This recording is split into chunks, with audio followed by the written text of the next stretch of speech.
Hello everyone, I am सुगम। Welcome back. तो कैसे हो आप सब? आई होप आप सब अच्छे होंगे। स्वागत है आप सभी का आपके अपने एसपी स्टडी यूट्यूब चैनल पर। तो गाइस, यहाँ पर आप देख सकते हो जैसा कि 2023 में जो आपका बोर्ड एग्ज़ाम हुआ था, जो आपका लेखा शास्त्र का पेपर हुआ था, जो आपका पेपर आया था, उसके मैं आपको जो आपके very short answer type questions थे, यानी अतलग उत्तरीय प्रश्न और जो आपके बहुविकल्पीय प्रश्न थे, वो मैं आपको कवर करा चुकी हूँ। आपने वीडियो देखा है। और जो आपके लघु उत्तरीय प्रश्न रह गए थे, उस पेपर का मैं आपको फुल सॉल्यूशन दूंगी, जैसा कि मैंने बोला था। तो आपके जो रह गए थे वो आप इसमें कवर कर लीजिए। यहाँ पर मैं आपको जो शॉर्ट आंसर टाइप क्वेश्चंस हैं, जो आपके लघु उत्तरीय प्रश्न हैं, वो सारे प्रश्न यहाँ पर आप कवर करने वाले हो। ठीक है, वीडियो में आप एंड तक बने रहे। वीडियो को आपको बिल्कुल भी स्किप नहीं करना है। जितने भी मैं आपको आंसर दूं, जो आपके क्वेश्चन आए थे, आप पेपर उठाकर देखना, यही आपके क्वेश्चन आए थे। ठीक है, और देखिए, जैसा कि मैं हर वीडियो में आपको बताती हूँ कि आप अपनी कॉपी बना लीजिए, और जो भी मैं आपको जो प्रीवियस ईयर क्वेश्चन और जो बोर्ड एग्जाम के पेपर है, उनका सॉल्यूशन जब देती हूँ, तो आप लिखते चलिए साथ ही साथ। अभी से अपनी इसी तरह का आप रूटीन बनाइए और इस तरह से अपनी मेहनत करते चलिए अभी से। ठीक है, तो देखिए, पहला जो प्रश्न है वो आपका ये दिया गया था। प्रश्न को पढ़िए कि आगम शोधन खाता और रोकड़ खाता में अंतर बताइए। ओके, तो देखिए, यहाँ पर इसका आंसर क्या हो जाएगा। जो आपका प्रश्न है वो आपने पढ़ लिया, तो देखिए इसका आंसर क्या हो जाएगा। इसका आंसर होगा कि आगम से आशय व्यवसाय की आय से है। इसका अभिप्राय नियमित रूप से प्राप्त होने वाली आय या आवर्ती प्रकृति की आय से भी है। ठीक है, आगम से पूंजी में अभिवृद्धि होती है। माल के विक्रय से प्राप्तियां अर्जित, ब्याज अर्जित, कमीशन एंड अर्जित किराया, अर्जित लाभांश, अर्जित बट्टा आदि। ठीक है, तो आपको समझ आया कि आगम शोधन खाता क्या है। आप दोबारा से एक बार देख लीजिए। ठीक है, अच्छे से आपको यहीं पर याद भी हो जाएगा। देखिए, आगम से आशय व्यवसाय की आय से है। इसका अभिप्राय नियमित रूप से प्राप्त होने वाली आय या आवर्ती प्रकृति की आय से भी है। ठीक है, आगम से पूंजी में अभिवृद्धि होती है। इसके बाद देखिए, माल के विक्रय से प्राप्तियां अर्जित ब्याज। ठीक है, प्राप्तियां अर्जित ब्याज, अर्जित कमीशन, फिर यहाँ पर दिया गया है कि अर्जित किराया, एंड दूसरा है अर्जित लाभांश, अर्जित बट्टा आदि। ओके, अब इसके बाद देखिए, यहाँ पर आपका पूछा गया है कि रोकड़ खाता में अंतर बताइए। क्वेश्चन क्या है, रोकड़ खाता में अंतर। आगम शोधन आपने समझ लिया। अब देखिए, रोकड़ खाता क्या है। यहाँ पर देखिए, रोकड़ खाते को समझिए। तो दिया गया है कि रोकड़ यानी कैश बुक या कैश अकाउंट। ठीक है, रोकड़ जिसमें मुद्रा की प्राप्तियों तथा भुगतानों का लेखा किया जाता है। रुपया कहाँ कहाँ से कितना आता है, कहाँ कहाँ कितना चला जाता है, फिर शेष कितना बच जाता है, इसे प्रकट करने के लिए रोकड़ बही बनाई जाती है। ठीक है, तो ये हो जाएगा इसका आंसर। अब यहाँ पर देखिए, अगला प्रश्न है। हाँ, देखिए, नेक्स्ट प्रश्न आपका यहाँ पर दिया गया है। प्रश्न को आप पढ़िए कि औसत लाभ के आधार पर ख्याति की गणना करने की विधि को उदाहरण सहित समझाइए। ये आपका दिया गया था। तो देखिए, इसका आंसर क्या हो जाएगा।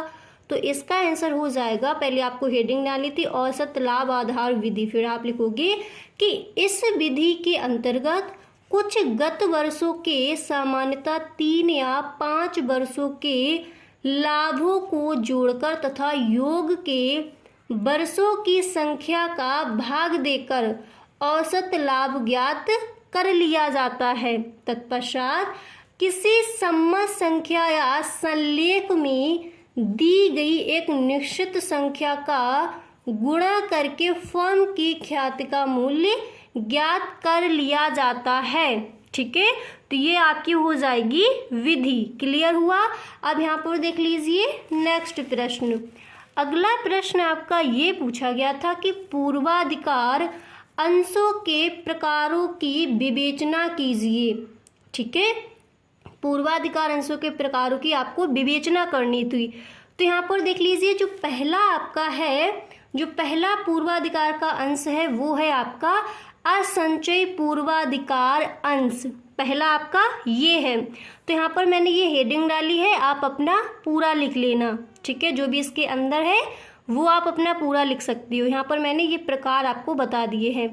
नेक्स्ट यहाँ पर दिया गया है कि संचयी पूर्वाधिकार अंश, ठीक है, असंचयी पूर्वाधिकार अंश, दूसरा क्या है आपका संचयी पूर्वाधिकार अंश, ठीक है। इसके प्रकारों की यहाँ पर विवेचना की जा रही है। ओके, इसके प्रकार बता रहे हैं, विवेचना आपको खुद से यहाँ पर लिख लेनी है।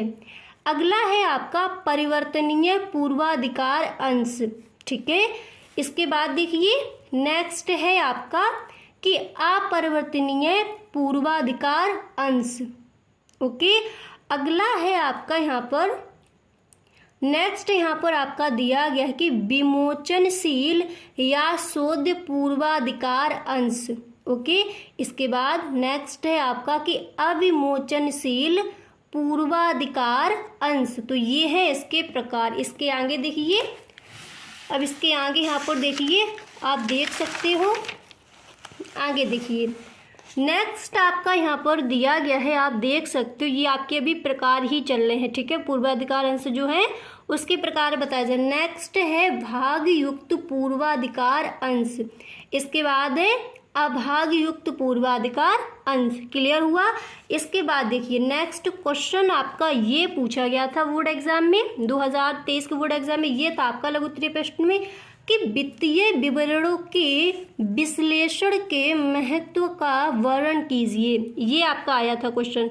तो आंसर देखिए कि वित्तीय विवरणों के विश्लेषण से जो पिछले वर्षों के क्रय विक्रय तथा व्यय के आंकड़े प्राप्त होते हैं, उनके आधार पर क्रय विक्रय और व्यय के संबंध में भावी पूर्वानुमान आसानी से लगाए जा सकते हैं, ठीक है। अब इसके आगे देखिए, आप देख सकते हो कि वित्तीय विश्लेषण से इस बात की भी जानकारी हो जाती है कि हमारे लाभ तथा लागत व्यय बढ़ रहे हैं या घट रहे हैं। तो ये आपका हो जाएगा वित्तीय विवरणों के विश्लेषण का महत्व। क्लियर।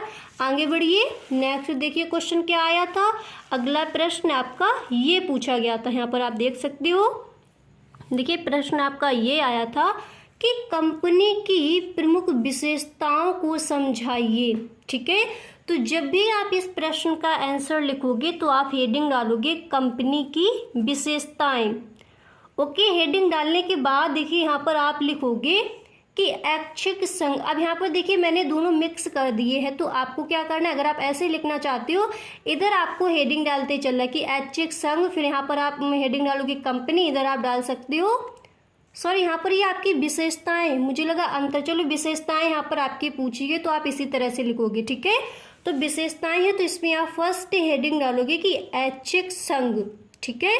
फिर आप इसमें लिखोगे कि कंपनी व्यक्तियों का ऐच्छिक संघ है जो लाभ कमाने के उद्देश्य से बनाई जाती है। कंपनी को जो लाभ होता है उसका कुछ भाग लाभांश के रूप में निश्चित नियमों के अंतर्गत अंशधारियों में बांटा जाता है, ठीक है। ऐच्छिक संघ आपने समझी। हेडिंग डालने के बाद इसकी विशेषताएं बताते हुए नेक्स्ट हेडिंग यहाँ पर आप डालोगे। अगली हेडिंग आपकी पढ़नी है कि वैधानिक कृत्रिम अस्तित्व, और फिर इसमें आप लिखोगे कि कंपनी का निर्माण कानून द्वारा होता है। कंपनी का निर्माण कानून द्वारा होता है और इसे स्वतंत्र वैधानिक व्यक्तिगत प्राप्त होता है। एक सामान्य व्यक्ति की भांति कंपनी स्वयं के नाम से व्यापार व्यवहार कर सकती है, ठीक है। इसके बाद देखिए अगली हेडिंग आपको क्या डाली है, सीमित दायित्व, ओके। और फिर इसमें आप लिखोगे, देखिए यहाँ पर मैंने 3 हेडिंग आपकी डाली हैं, 3 विशेषताएं बताई हैं। आप यहाँ पर 5 विशेषताएं लिख लोगे तो ज़्यादा सही रहेगा, ठीक है। सीमित दायित्व में आप लिखोगे इसके अंशधारियों का दायित्व उसके द्वारा लिए गए अंशों के अंकित मूल्य तक ही सीमित रहता है। ठीक है, अंकित मूल्य तक ही सीमित रहता है। फिर आप लिखोगे कि कंपनी के दायित्व के लिए अंशधारी निजी तौर पर उत्तरदायी नहीं होते और व्यक्तिगत संपत्ति का प्रयोग कंपनी के दायित्वों के लिए नहीं किया जा सकता। तो आपको समझ आ गया कि सीमित दायित्व में आपको क्या लिखना है, एक बार आप देख लीजिए। देखिए हेडिंग पड़ेगी तीसरी सीमित दायित्व, नेक्स्ट पड़ेगी आपकी वैधानिक कृत्रिम अस्तित्व एंड आपकी जो फर्स्ट हेडिंग है वो यहाँ पर मैंने डाली है ऐच्छिक संघ।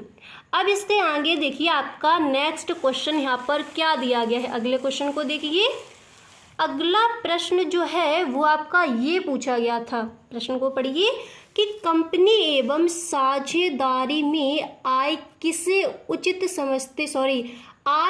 उचित समझते हैं और क्यों। तो जो आपका 2023 का बोर्ड एग्जाम हुआ था तो उसमें ये क्वेश्चन आपका आज दिया गया था।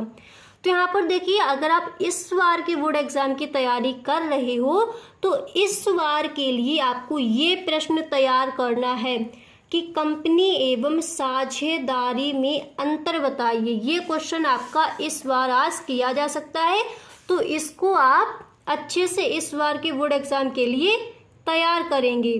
ठीक है, तो प्रश्न क्या है, कंपनी एवं साझेदारी में अंतर बताइए। तो जब आप इसका आंसर लिखोगे तो पहले आपको हेडिंग इस तरह से डालनी है, कंपनी एवं साझेदारी में अंतर। फिर आप इसमें लिखोगे, सबसे पहले आप लिखोगे अर्थ। अब यहाँ पर आप समझिए, जैसे यहाँ पर कंपनी साझेदारी में अंतर पूछा गया, ठीक है, तो यहाँ पर आप डाल सकते हो अर्थ, यहाँ पर आप लिख सकते हो कंपनी और इधर लिख सकते हो साझेदारी। तो मैंने यहाँ पर मिक्स करके बता दिया है। तो यहाँ पर जैसे आप अर्थ लिखोगे फिर कंपनी का क्या अर्थ यहाँ पर दर्शाओगे, फिर इधर लिख दोगे साझेदारी का क्या अर्थ है। नेक्स्ट हेडिंग आप डालोगे अधिनियम, फिर आप अधिनियम यहाँ पर डालोगे, फिर आप लिखोगे कंपनी का क्या है, ठीक है, इसके बाद साझेदारी में क्या है।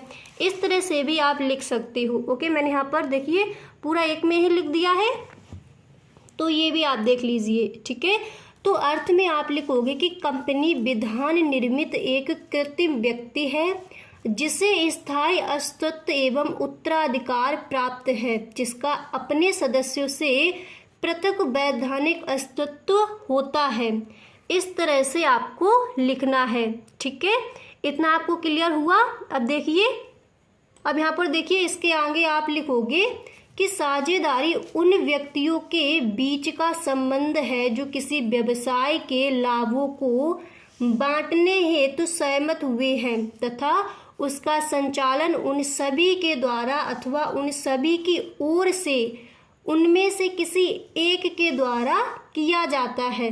तो आपको समझ आ गया कि साझेदारी और कंपनी का अर्थ क्या है। क्लियर हुआ इतना।